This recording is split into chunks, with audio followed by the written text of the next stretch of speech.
नमस्कार मित्रांनो, only education या यूट्यूब चॅनलमध्ये मी आपल्या सर्वांचे मनपूर्वक स्वागत करते.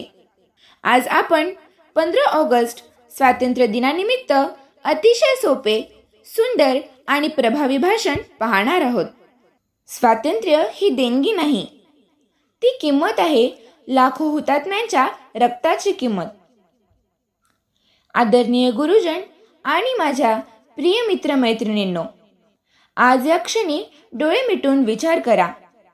15 ऑगस्ट 1947चा तो दिवस, जेव्हा लाल किल्ल्यावर तिरंगा फडकला आणि करोडो भारतीयांच्या डोळ्यात आनंदाश्रू तरळले.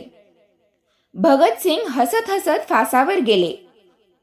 राणी लक्ष्मीबाई तलवार घेऊन लढल्या आणि गांधीजींनी अहिंसेच्या मार्गाने एका महासत्तेला गुडघे टेकायला लावले.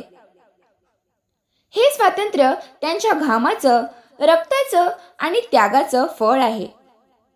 पण मित्रांनो, फक्त झेंडा फडकवून आणि सुट्टी साजरी करून आपली जबाबदारी संपत नाही. खरं स्वातंत्र्य म्हणजे आपल्या मनातल्या आळसापासून, भीतीपासून आणि गैरसमजुतींपासून मुक्तता. आपला देश तेव्हाच खरा स्वातंत्र्य होईल जेव्हा आपण प्रामाणिकपणे अभ्यास करू, स्वच्छता राखू आणि एकमेकांना मदत करू. चला, आज आपण ठरवूया, आपण फक्त शब्दांनी नाही तर कृतीतून देशभक्ती दाखवू. आपण असा भारत घडवू ज्याचा अभिमान आपल्या स्वातंत्र्य सैनिकांना वाटेल. जय हिंद, जय भारत.